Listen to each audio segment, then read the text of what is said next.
YTTV news కి స్వాగతం. Bulletin ముందుగా హెడ్లైన్స్ చూద్దాం. శ్రీకాళహస్తి ఆలయంలో ప్రదోష నంది సేవ, అధిక సంఖ్యలో పాల్గొన్న భక్తులు. స్వర్ణాంధ్ర విజన్ 2047 లో బ్యాంకులు భాగస్వామ్యం కోరిన ముఖ్యమంత్రి చంద్రబాబు నాయుడు. చిలుకూరు బాలాజీ దేవస్థానం ప్రధాన అర్చకులు రంగరాజన్కు ఫోన్లో పరామర్శించిన సీఎం రేవంత్ రెడ్డి. మెగా హీరోలు మాట్లాడే ముందు వాస్తవాలు తెలుసుకుని మాట్లాడాలి, కించపరిచేలా వ్యాఖ్యలు చేయటం సరికాదన్న ఎర్రగొండపాలెం వైఎస్ఆర్సీపీ ఎమ్మెల్యే తాటిపత్రి చంద్రశేఖర్. శ్రీకాళహస్తి ఆలయంలో ప్రదోష నంది సేవా ఉత్సవం నిర్వహించారు. ఉమామహేశ్వరుల ఉత్సవమూర్తులను ప్రదోష నందిపై ఉంచి ప్రాకారోత్సవం భక్తుల శివనామ స్మరణ నడుమ వైభవంగా నిర్వహించారు. ఆలయంలోని స్వామివారి ఆలయం వద్ద ప్రదోష నంది మూర్తిపై ఉమామహేశ్వరుల ఉత్సవమూర్తులను కొలువు తెచ్చి విశేష అలంకారాలు చేసి విశేష పూజలు జరిపారు. కార్యక్రమంలోని భక్తులు అధిక సంఖ్యలో పాల్గొన్నారు.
రేపటికి కొత్త ప్రభుత్వం అధికారంలోకి వచ్చి 8 నెలలు అవుతోందని, గడిచిన 5 ఏళ్లలో వైసీపీ పరిపాలనను ప్రజలు తిరస్కరించారని అన్నారు. ఆంధ్రప్రదేశ్ ముఖ్యమంత్రి నారా చంద్రబాబు నాయుడు మనపై విశ్వాసం ఉంచి భారీ మద్దతు ఇచ్చారని, ప్రతిసారి ప్రభుత్వం ఏర్పాటు చేసినప్పుడల్లా ఏదో ఒక సవాల్ ఉంటుందని తెలిపారు. సీఎం చంద్రబాబు డిపార్ట్మెంట్ లో ఇంటిగ్రేషన్ గానీ, ఎఫెక్టివ్ కోఆర్డినేషన్ గానీ, దాన్ని ఎగ్జిక్యూషన్ చేయాల్సిన బాధ్యత మన మీద అందరి మీద ఉంది. Once in 3 months collectors conference పెట్టుకుంటున్నాం. అదే సమయంలో various times once in 20 days or 15 days cabinet meetings పెట్టుకుంటున్నాం. అజెండా ఇవన్నీ చేస్తున్నాం, డిపార్ట్మెంట్స్ అన్ని రివ్యూ చేస్తున్నాం. అప్పుడప్పుడు కాంప్రహెన్సివ్ సమీక్షలు కూడా చేసుకుంటూ అందరం కూడా ఎఫెక్టివ్గా ఒక కోహెసివ్గా ముందుకు పోవడానికి ఇలాంటి కార్యక్రమాలు మనకు వస్తాయి. ఇక ఈ brain storming session, I can say it is a brain storming session and reorienting hour cells. ఏం చేయబోతాం క్లారిటీ రావడానికి సమావేశం పెట్టుకున్నాం. 8 నెలలుగా ఎగ్జాక్ట్గా నేను ఎవ్రీ అవర్ క్యాలిక్యులేట్ చేసుకుంటున్నాను. బై టుమారో 12వ తారీఖు నేను ప్రమాణ స్వీకారం చేసి 8 months అవుతుంది. కొత్త గవర్నమెంట్ వచ్చి 8 months అవుతుంది. ఇచ్చిన తీర్పు కూడా మీరు చూస్తే ఒక హిస్టారికల్ మ్యాండేట్ ఇచ్చారు. ఇటీవల కాలంలో ఎప్పుడు కూడా ఇలాంటి మ్యాండేట్ రాలేదు. 93% స్ట్రైక్ రేట్. 93% స్ట్రైక్ రేట్ వచ్చిందంటే ఇక్కడుండే all of us including secretaries గడిచిన 5 సంవత్సరాల పరిపాలన ప్రజలు యాక్సెప్ట్ చేయలేదు. అందుకనే టోటల్గా రిజెక్ట్ చేసి మళ్ళీ ఒక న్యూ హోప్స్ పెట్టుకొని ముందుకు వచ్చే పరిస్థితికి వచ్చారు. అయితే డిఫరెంట్ టైమ్స్ డిఫరెంట్ ఛాలెంజెస్ ఉన్నాయి, కానీ ఇన్ని ఛాలెంజెస్ ఎప్పుడూ రాలేదు. ఒక పక్కన మొరేల్ ఆఫ్ ది ఆఫీసర్స్, ఇంకో పక్క some of the departments are defunct, some of the programs are deride. Government of India నుంచి మనం గుర్తుపెట్టుకోవాల్సింది ఎప్పుడు కూడా సెంటర్ స్టేట్ రెండు కూడా 3 గవర్నమెంట్లు ఉంటాయి. Local self government, state government, central government. Central government వాళ్ళ ప్రోగ్రామ్స్ వాళ్ళు కన్సీవ్ చేస్తారు. స్టేట్ గవర్నమెంట్ మన ప్రోగ్రామ్స్ చేస్తాం. సెంట్రల్ గవర్నమెంట్ ప్రోగ్రామ్స్ అనుసంధానం చేసుకుంటాం. దగ్గర 90 సెంట్రలీ స్పాన్సర్ స్కీమ్స్ ఉంటే టోటల్గా అన్నీ కూడా డిఫంక్ట్ అయిపోయినాయి. ఫండ్స్ డైవర్ట్ చేసే పరిస్థితికి వచ్చారు. వీటన్నింటిపైన మనం ఒక 7 వైట్ పేపర్స్ అన్ని పబ్లిసైజ్ చేశాం. పబ్లిక్ కూడా మనం గుర్తుపెట్టుకోవాల్సింది, ఒకసారి పనిష్ చేశాం, మీరు వచ్చారు, మొత్తం సరిచేస్తారనే ఉద్దేశంతో మీకు మ్యాండేట్ ఇచ్చామనే అభిప్రాయంతో ఉంటారు. అది ఉన్నప్పుడు మనం ఎక్స్ట్రా ఎఫర్ట్స్ పెట్టాల్సిన బాధ్యత మనందరిపైన ఉంది. ప్రఖ్యాత చిలుకూరు బాలాజీ దేవస్థానం ప్రధాన అర్చకులు రంగరాజన్ ని ముఖ్యమంత్రి రేవంత్ రెడ్డి ఫోన్ లో పరామర్శించారు. రంగరాజన్ పై కొందరు దుండగులు దాడికి పాల్పడిన ఘటన నేపథ్యంలో ముఖ్యమంత్రి ఫోన్ లో మాట్లాడారు. ఇలాంటి దాడులను సహించేది లేదని, దాడికి పాల్పడిన వారిపై కఠిన చర్యలు తీసుకోవాలని ముఖ్యమంత్రి పోలీసు ఉన్నతాధికారులను ఆదేశించారు. నమస్తే సార్. నమస్తే సార్.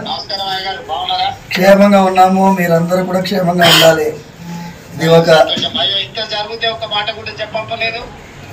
చెప్పడం ఏం సార్, మీరు ఉన్నారు, రక్షిస్తున్నారు, పోలీసు వ్యవస్థ బ్రహ్మాండంగా పనిచేస్తున్నది. మాకేమైందంటే it is a shocking thing sir for me. Imagine sir, imagine నా స్వయం సెన్సెస్కి రావడానికే చాలాసేపు పట్టింది sir. And then I had to recover and then we took that initiative. తర్వాత పోలీస్ అయితే ఎక్సలెంట్గా they have taken it up. And ఇది ఒక నెట్వర్క్ని sir. You need not worry. Sir. I will take stringent action. Thank you, sir. ఏదైనా ఉంటే కూడా immediate గా మా ఎమ్మెల్యే గారికి చెప్పంపినా ఇది చేసిన సార్. నేను ఇమ్మీడియట్ గా చెప్తాను. కమిషనర్ గారికి కూడా నేను ఇన్స్ట్రక్షన్ ఇస్తాను. Thank you sir. ఈ విల్ లుక్ ఆఫ్టర్ ఏం సమస్య ఉన్నా ఏదైనా ఉన్నా చేస్తారు. ఏం ఇది ప్రెజర్ తీసుకోవాల్సిన అవసరం లేదు. స్వామివారి యొక్క ఆశీర్వాదంతోనే మీరు ఆ రోజు పాదయాత్ర వెళ్తూ ఉండగా ఆశీర్వాదం పొందారు. అవును సార్, అవును అవును సార్, అవును సార్, అవును సార్. ఒకసారి వీలు చూసుకొని మందిరానికి కూడా వస్తాను. రండి సార్, రండి. స్వామివారు జాగ్రత్తగా ఉండండి. ఏదైనా విషయం ఉంటే ప్రభుత్వం మీకు పూర్తిగా సహకారంగా ఉంటారు. Thank you sir. నమస్తే సార్. నమస్తే సార్. ఓకే నమస్తే. నమస్తే. మెగా హీరోలు మాట్లాడే ముందు వాస్తవాలు తెలుసుకోవాలని, మాట్లాడే భాష మార్చుకోవాలని అన్నారు ఎర్రగొండపాలెం వైఎస్ఆర్సీపీ ఎమ్మెల్యే తాటిపత్తి చంద్రశేఖర్. సినిమా ఫంక్షన్లలో వైఎస్ఆర్సీపీ పార్టీ అధినేత జగన్ మరియు నాయకులను కించపరిచే వ్యాఖ్యలు చేయటం సరికాదన్నారు. పార్టీని పదే పదే కించపరిచేలా మాట్లాడడం అన్నది మంచి పద్ధతి కాదని హితవు పలికారు. సినిమా ఇండస్ట్రీలోని కొంతమంది పెద్దలు సినిమాల నుంచి రాజకీయాలకు వచ్చినటువంటి కొంతమంది వ్యక్తులు సినిమా ఫంక్షన్స్లో అటెండ్ అయ్యి మాట్లాడేటప్పుడు వారి వ్యాఖ్యలు చాలా బాధ్యతగా హుందాగా ఉండేటటువంటి విధంగా చూసుకోవాల్సినటువంటి అవసరం ఉంది. ఈ మధ్యకాలంలో మన పవన్ కళ్యాణ్ గారు, నిన్న చరణ్ గారు, రీసెంట్ తాజాగా చిరంజీవి గారు మెగా కాంపౌండ్ వాళ్ళ నుంచి వచ్చినటువంటి కొంతమంది హీరోలు అనేక సినిమా కార్యక్రమాల్లో వాళ్ళు అటెండ్ అయినప్పుడు వారి యొక్క భాష చాలా జూచాకరంగా ఉంటుంది. పరోక్షంగా వైఎస్ఆర్ కాంగ్రెస్ పార్టీని కించపరిచేలాగా వైఎస్ఆర్ కాంగ్రెస్ పార్టీలోని ఎమ్మెల్యేలని, మంత్రుల్ని, గతంలో పనిచేసినటువంటి నాయకుల్ని, మా అధినాయకుడిని కించపరిచే విధంగా వారి యొక్క వ్యాఖ్యలు ఉంటున్నాయి. వాటిని వారు కాకపోయినా పక్కవారు చేస్తున్నా గానీ వారిని ఆపకుండా ఇంకా ప్రోత్సహిస్తున్నటువంటి పరిస్థితి కనపడుతుంది. ఇది సినిమా ఇండస్ట్రీకి చాలా ఇబ్బందికరమైనటువంటి పరిస్థితి తీసుకొచ్చే అవకాశం ఉంది. ఎందుకంటే సినిమా ఇండస్ట్రీ అనేది అందరి యొక్క కలయిక, కొందరి కోసం పెట్టినటువంటి ఇండస్ట్రీ కాదు. అది సినిమా ఇండస్ట్రీ ఈ విషయం మీద జాగ్రత్త పడాల్సినటువంటి అవసరం ఉంది. ఇంటర్నల్ గా చర్చించుకోవాల్సినటువంటి అవసరం అంతకంటే ఉంది.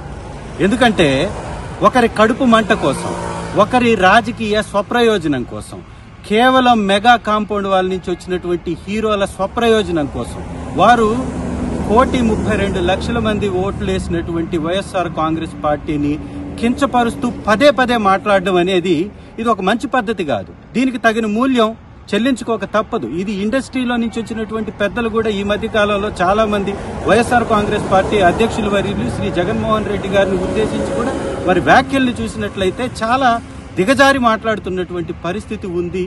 ఇది ఖచ్చితంగా దీన్ని సవరించుకోకపోతే చాలా పెద్ద ఇబ్బంది జరిగేటటువంటి అవకాశం ఉంది. ఎందుకంటే సినిమాలో ఎమోషన్స్ ని మీరు చూపించినట్టే పార్టీలో ఉన్నటువంటి మాలాంటి స్వాభిమానం కలిగినటువంటి నాయకులకు కూడా ఎమోషన్ ఉంటుంది. మా నాయకుడి కోసం మేము నిలబడతాం. కాబట్టి మీరు మాట్లాడేటటువంటి మాటలు హుందాగా లేకపోతే తగిన మూల్యం మీరు చెల్లించుకుంటారు. ఇది సినిమా ఇండస్ట్రీని దగా చేస్తున్నటువంటి వారిని కొంతమంది ఈ సినిమా ఇండస్ట్రీలో ఉన్నటువంటి పెద్దలు కూడా గ్రహించాలి. ఇది కొంతమంది కోసం ఇండస్ట్రీ అన్నట్టుగా వారు మాట్లాడుతున్నటువంటి విధానాన్ని కూడా గమనించాల్సినటువంటి అవసరం ఉంది. ముఖ్యంగా 40 సంవత్సరాల నుంచి తెలుగుదేశం పార్టీ నుంచి చాలా మంది సినిమా ఇండస్ట్రీ నుంచి రాజకీయంలోకి వచ్చారు. సినిమా నేపథ్యం ఉన్నటువంటి తెలుగుదేశం పార్టీలో ఉన్నటువంటి వాళ్ళు కూడా ఎవ్వరూ కూడా ఈ రకంగా దిగజారి మాట్లాడలే. చాలా మంది మంత్రులు అయ్యారు, ముఖ్యమంత్రులు అయ్యారు. కానీ మిగిలినటువంటి పార్టీల్ని ఈ విధంగా కించపరిచే విధంగా సినిమా స్టేజ్ల మీద మాట్లాడలేదు. రాజకీయ వేదికల మీద ఎలాగో మాట్లాడుకుంటాం, మళ్ళీ సినిమా ఇండస్ట్రీని కూడా దీనికి వాడేసి లాగేసి ఉపయోగించుకుందాం అనేటటువంటి కొంతమంది వ్యక్తుల నుంచి సినిమా ఇండస్ట్రీ దూరంగా ఉండాలి. ముఖ్యంగా మెగా హీరోలకు కూడా చెప్తున్నాం, మీరు సినిమా నుంచి ఎదిగిన తర్వాత మెగా హీరోలుగా మీరు పరిణితి చెందారు. మీరు సినిమా ఇండస్ట్రీకి మెగా హీరోలుగా ఉండాలనే మేము కోరుకుంటున్నాం. మీరు ఈ మధ్య చేసేటటువంటి కార్యక్రమాల ద్వారా సినిమా ఇండస్ట్రీకి దగా హీరోలుగా మారుతున్నారు. ఈ పందాన్ని మార్చుకోవాలి. మెగా హీరోలు కాస్త దగా హీరోలుగా మారటం అనేది మంచి పద్ధతి కాదు. అది ఇండస్ట్రీకి మంచిది కాదు, మీకు మంచిది కాదు, ఈ సమాజానికి మంచిది కాదని హితవు పలుకుతూ మీ యొక్క పందాన్ని మార్చుకోవాల్సిందిగా ఒక ఎమ్మెల్యేగా, మీరు గొర్రెలు అన్నటువంటి 11 మందిలో ఒక వ్యక్తిగా మాట్లాడుతున్నాను. Thank you. ముఖ్యమంత్రి చంద్రబాబు నాయుడు అధ్యక్షతన రాష్ట్ర స్థాయి బ్యాంకర్ల సమావేశం నిర్వహించారు. రాష్ట్ర సచివాలయంలో జరిగిన ఈ సమావేశంలో పలు బ్యాంకుల ప్రతినిధులు పాల్గొన్నారు. స్వర్ణాంధ్ర విజన్ 2047 ప్రయాణంలో బ్యాంకులు భాగస్వాములు కావాలన్నారు. హార్టికల్చర్, ప్రకృతి వ్యవసాయానికి బ్యాంకులు మద్దతుగా నిలవాలని బ్యాంకర్లను సూచించారు ముఖ్యమంత్రి చంద్రబాబు నాయుడు.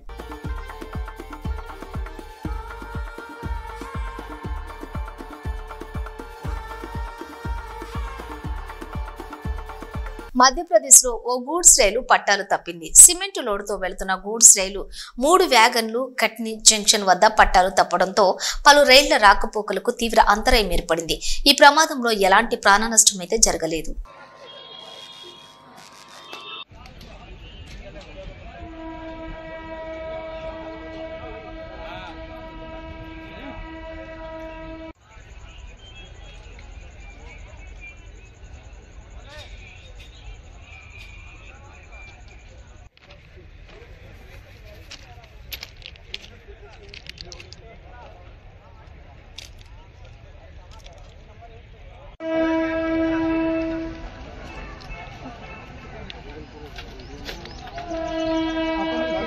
ఏజెన్సీ ప్రాంతాలలో 2 రోజుల పాటు బంద్ ప్రకటించారు.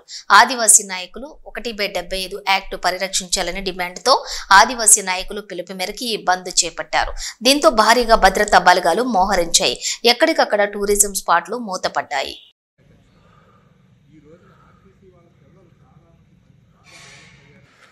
మినీ బస్సును లారీ ఢీకొట్టిన ఘటనలో ఏపీకి చెందిన 7 మృతి చెందారు. మహాకుంభమేళ నుంచి తిరిగి వస్తూ ఉండగా ఈ ఘోర రోడ్డు ప్రమాదం చోటు చేసుకుంది.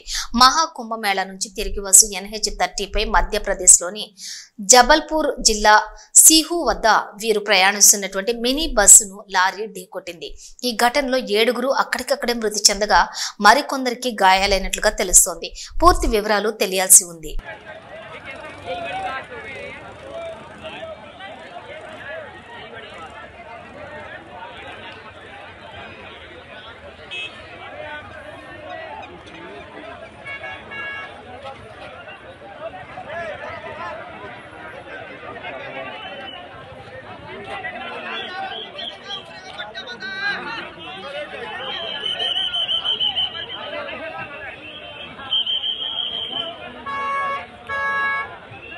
యాదగిరిగుట్ట అనుబంధ ఆలయమైన పాతగుట్ట శ్రీ లక్ష్మీ నరసింహస్వామి ఆలయ వార్షిక బ్రహ్మోత్సవాల్లో భాగంగా సోమవారం రాత్రి తిరు కళ్యాణ మహోత్సవాన్ని కన్నుల పండువగా నిర్వహించారు. రాత్రి 8 గంటలకు ప్రారంభమైన కళ్యాణ మహోత్సవం సుమారు 2 గంటల పాటు సాగింది. స్వామివారిని పెళ్లి కొడుకుగా ముస్తాబు చేసి గజవాహనంపై ఊరేగిస్తూ కళ్యాణ మండపానికి తీసుకువచ్చారు. అనంతరం కళ్యాణ మండపంలో స్వామి అమ్మవార్లను ఆదిష్టింపచేసి కళ్యాణ ఘటాన్ని నిర్వహించారు. ప్రభుత్వం తరపున కలెక్టర్ హనుమంతరావు, యాదగిరిగుట్ట దేవస్థానం తరపున చైర్మన్ నరసింహమూర్తి, ఈవో భాస్కర్ రావు స్వామి అమ్మవార్లకు పట్టు వస్త్రాలు, ముత్యాల తలంబ్రాలు అందజేశారు. అనంతరం మహామంత్ర పుష్ప పఠనం, చతుర్వేద పారాయణాలు, మంగళ వాయిద్యాల నడుమ మంగళ్య ధారణ తంతును పూర్తి చేశారు. అనంతరం స్వామి అమ్మవార్లకు ఆలయ అర్చకులు, వేద పండితులు కలిసి తలంబ్రాలు వేడుకను జరిపించారు. స్వామివారి కళ్యాణాన్ని చూసేందుకు భక్తులు భారీ సంఖ్యలో తరలి రావడంతో నమో నారసింహ, జై నారసింహ, గోవింద నామస్మరణతో ఆలయ పరిసరాలు మార్మోగాయి.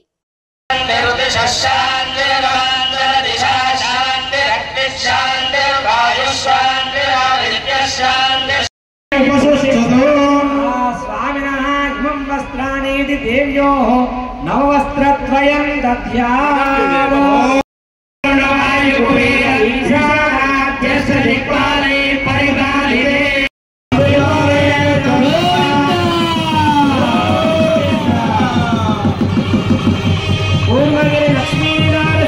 నంద్యాల జిల్లా అహోబిలం శ్రీ లక్ష్మీ నరసింహ స్వామి వారిని దర్శించుకున్న హీరో సాయి ధరమ్ తేజ్. శ్రీ లక్ష్మీ నరసింహ స్వామి వారికి సాయి దుర్గా తేజ్ తో ప్రత్యేక పూజలు నిర్వహించిన వేద పండితులు. దర్శన అనంతరం స్వామివారి తీర్థ ప్రసాదాలు అందజేసి అర్చకులు కిడంబి మధుసూదన్ పాల్గొన్నటువంటి ఆళ్లగడ్డ జనసేన ఇన్ఛార్జ్ మైలేరి మల్లయ్య, జనసేన నాయకులు.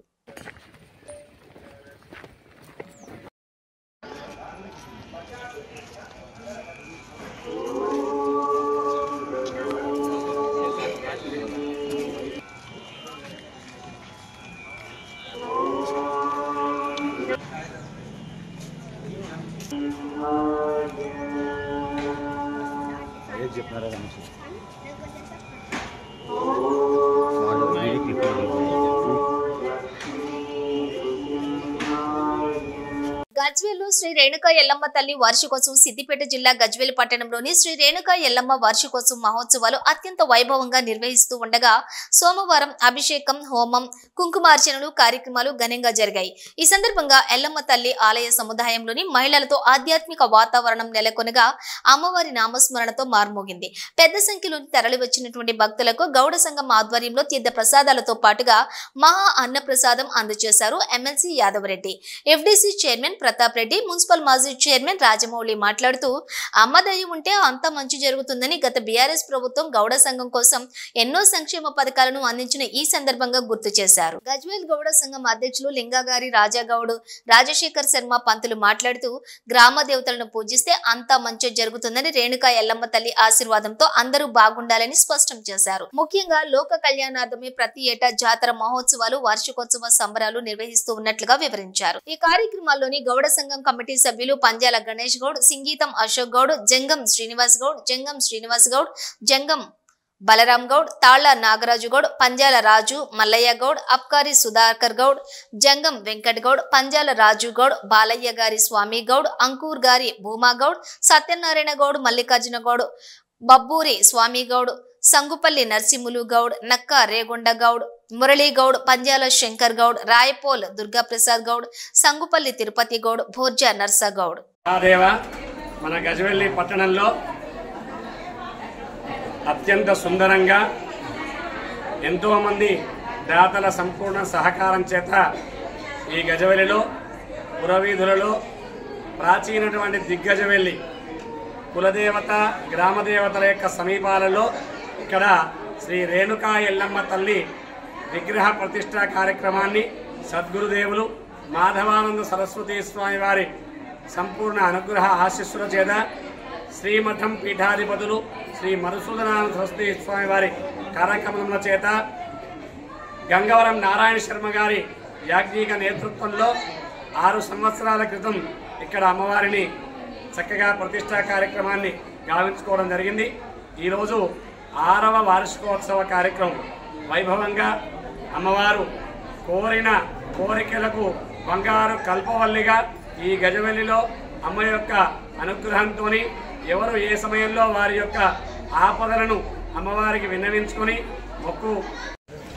గజ్వేల్ ప్రజ్ఞాపూర్ మున్సిపల్ పరిధిలోని పోషమ్మ గుడికి ఆనుకొని ఉన్న ఎల్లమ్మ దేవాలయం యొక్క 6వ వార్షికోత్సవం సందర్భంగా గౌడ సోదరుల ఆధ్వర్యంలో పెద్ద మొత్తంలో ఈరోజు బ్రహ్మాండంగా వార్షికోత్సవం నిర్వహించుకోవడం జరిగింది. చాలా సంతోషం. కొద్ది అనతి కాలంలోనే వాళ్ళ ప్రతి గౌడ కుటుంబం కూడా దీనికి అన్ని విధాలు సహకరించి పుర ప్రముఖుల సహకారంతో కూడా ఈరోజు ఈ పట్టణంలో ఇంత మంచి దేవాలయాన్ని నిర్మించడంతో పాటు దీన్ని ప్రతి సంవత్సరం కూడా బ్రహ్మాండంగా ఈ కార్యక్రమాన్ని నిర్వహిస్తున్నారు.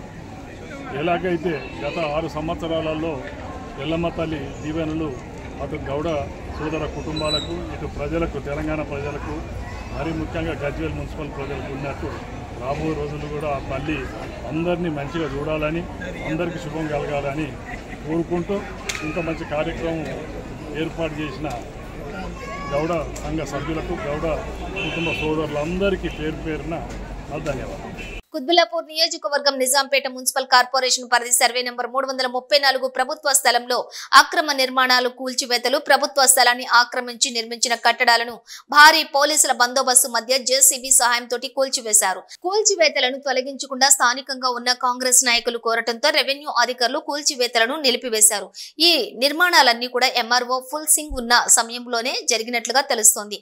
కమర్షియల్ వాటిని ఇప్పుడు కూల్చివేస్తామని 2 రోజుల సమయం ఇస్తామని ఎంఆర్ఓ ఫుల్ సింగ్ చెప్పడం గమనార్హం.